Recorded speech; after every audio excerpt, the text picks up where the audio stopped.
alors du coup on est avec Mélodie. Mélodie, t'as un élevage, donc Ouais. Déjà je vais te demander c'est quoi le nom. Alors mon élevage c'est Hamsterius, j'élève des hamsters syriens et des hamsters de Campbell. Ok, alors ça fait combien de temps? Ça fait, pour les syriens ça fait 3 ans et pour les Campbell ça fait 2 ans. 3 ans et demi, quelque chose comme ça quoi. Il y a 1 an d'écart entre les deux en tout cas. Comment c'était venu l'idée de faire reproduire des hamsters? J'ai toujours été passionnée d'élevage et de génétique en fait. Et à la base, je m'étais lancée dans une formation pour élever des chevaux. Et en fait, j'ai eu un accident qui a fait que ça n'a pas pu être possible. Et étant toujours passionnée d'élevage et de génétique, je me suis dit, bon ben, j'ai cette passion, voilà, faut que je l'utilise et tout. Et j'ai toujours adoré les petits animaux. Et dont les hamsters. Et en fait, un jour, voilà, j'ai craqué sur des hamsters. Et je me suis dit, bah, pourquoi pas allier les deux en fait et élever du hamster, voilà, et c'est comme ça que j'ai commencé. Ok, d'accord. Alors, d'où est-ce qu'ils viennent tes rongeurs du coup?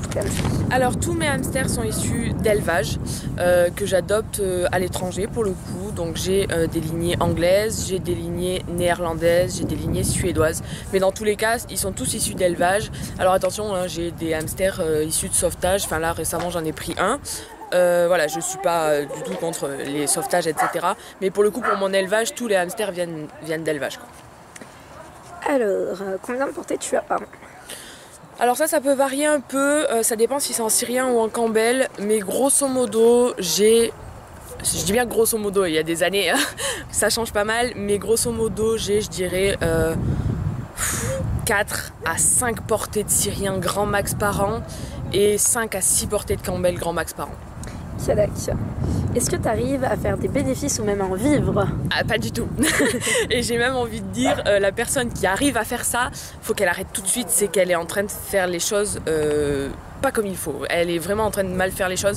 On ne peut pas vivre d'un élevage de rongeurs et j'ai envie de dire de manière générale, vivre de l'élevage tout court, c'est très très compliqué, peu importe le domaine. Si on veut faire les choses bien et qu'on prend soin de nos animaux, etc., c'est compliqué. Et alors un rongeur, je vais même dire, c'est même carrément pas possible, quoi. Alors, est-ce que tu bosses certains trucs en particulier, niveau phénotype, etc. Ou est-ce que tu fais tout? Ouais, alors chez le syrien, j'ai axé mon élevage sur la morphologie pure. Vraiment. Par contre, là, depuis récemment, je commence à m'orienter sur une couleur en particulier. C'est une base crème et c'est ce qu'on appelle du sépia. Donc, c'est des Syriens à lunettes. Donc, souvent, ils sont marron foncé avec des lunettes crème plus claires. Je vous laisse aller voir sur internet. Donc, c'est du sépia. C'est un truc que je commence tout juste. Hein, donc, j'en ai très très peu là pour le moment. Donc ça c'est un truc que je commence chez le hamster syrien, mais je reste très axée morpho. Et chez le Campbell, là encore, je suis ultra morpho. De toute façon, je suis une amoureuse de la morphologie. On me fera pas délaisser la morphologie pour une couleur, jamais de la vie. Mais chez le Campbell, pour le coup, j'ai un vrai projet couleur et c'est le gris. Donc je bosse le gris en fait sur une morpho de show, parce que malheureusement, ça n'existe quasiment pas. Alors en quoi ça consiste en final un élevage? Parce que je suppose que c'est pas foutre un mâle et une femelle et attendre que tout se passe et voilà. Non, ça serait bien trop facile. Donc non, c'est vraiment, le but c'est, donc déjà il faut vraiment avoir de bonnes bases en génétique, etc. On peut pas faire ça n'importe comment, hein. Mais le but c'est vraiment d'apporter quelque chose à l'espèce. Si on fait juste reproduire pour avoir des bébés, oui je dis pas à l'instant T c'est sympa, on a fait des bébés, mais pensons à ces animaux et ça n'a aucun intérêt. Je veux dire, ils sont là pourquoi? Si ce n'est juste pour peut-être plus tard remplir des refuges, c'est complètement idiot.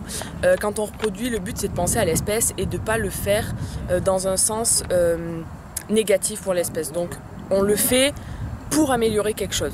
On le fait pas pour dire d'avoir des bébés, donc non, on met pas juste papa avec maman pour qu'ils s'amusent, hein. Voilà, on met vraiment un certain mâle avec une certaine femelle, parce qu'on sait que ce couple-là va avoir un effet bénéfique sur la lignée, et la lignée elle-même sur l'espèce. Alors attention, c'est un peu... on se lance un peu des fleurs quand on dit ça, mais à notre petite échelle en tout cas, sur l'espèce en général. Et alors la dernière question c'est comment est-ce que on fait au final pour réussir à élever un animal tout en restant dans quelque chose d'éthique et d'être en accord avec ses convictions? Alors déjà, le premier truc que je dirais, c'est qu'il faut être passionné. Si on n'est pas passionné, on pourra nous donner 15 fois la recette. Voilà, une voiture est passée. Si on n'est pas passionné, on pourra nous donner 15 fois la recette, ça marchera pas. Parce que si on n'est pas passionné, on se renseigne pas suffisamment. Mais le meilleur moyen, c'est d'être vraiment renseigné. Parce qu'une fois qu'on est renseigné, on sait de quoi a besoin l'animal. Parce qu'une éthique, ça part de ça en fait. L'éthique n'existe pas si on ne tient pas compte des besoins de l'animal et vraiment de son bien-être à lui. Donc si on n'est pas renseigné sur le bien-être de l'animal et savoir ce qu'il a besoin, on ne peut pas fonder une éthique. Et c'est le truc qu'il faut faire de base, c'est vraiment se renseigner. De toute manière, avant tout élevage, c'est la base, se renseigner sur les besoins. Au-delà de la génétique et tout, hein, vraiment se renseigner sur les besoins purs et durs, un truc tout bête, mais enfin, vous imaginez vous lancer en élevage pour une espèce dont vous ne connaissez même pas le régime alimentaire par exemple, enfin, ça n'aurait aucun sens. Donc d'abord se renseigner sur les besoins, une fois que vous êtes bien calé à ce niveau-là, ça vous permet vous de savoir ce qui est bon pour l'animal, et ce qui est bon pour l'animal ça rentre dans votre éthique parce que vous allez le faire dans ce sens-là. Par exemple, si vous savez qu'un hamster ne peut pas vivre, je prends l'exemple du hamster, hein, ne peut pas vivre dans une toute petite cage, vous le savez, donc vous allez le mettre dans une cage adaptée et dans ce cas vous aurez une éthique positive parce que vous avez une éthique qui respecte les besoins de l'animal. Et vraiment, pour moi, si on n'a pas une éthique dans ce sens-là, parce qu'on peut avoir n'importe quelle éthique, hein, il y a des gens qui ont pour éthique, enfin ils ne le revendiquent pas en général, hein, mais ils ont pour éthique de se foutre royalement de ce genre de choses et d'avoir leur éthique à eux très bizarre, hein, soyons honnêtes. Mais dans ce cas, enfin, on démarre pas l'élevage, ça sert à rien, c'est complètement stupide. Donc renseignez-vous et partez sur une éthique extrêmement positive, sinon vous arriverez à rien, tout simplement. Ok, bon bah voilà, je crois qu'on va se laisser. Avec plaisir. Si on veut te retrouver ou voir adopter chez toi, où est-ce qu'on va? Alors, j'ai une page Facebook, c'est là où je suis le plus active. Donc c'est Hamsterius, élevage de hamster syrien. Voilà, j'imagine que tout sera dans la description comme d'habitude. Donc j'ai la page de l'élevage. J'ai aussi le site de l'élevage, mais alors ça me prend beaucoup de temps. Il n'est pas forcément toujours à jour. Voilà, et j'ai un mail, le mail de l'élevage. Voilà, je pense que c'est le plus facile pour me joindre, franchement c'est la page quoi. Voilà, n'hésitez pas à me contacter sur la page. D'accord, bon bah au revoir alors. À bientôt. Ciao.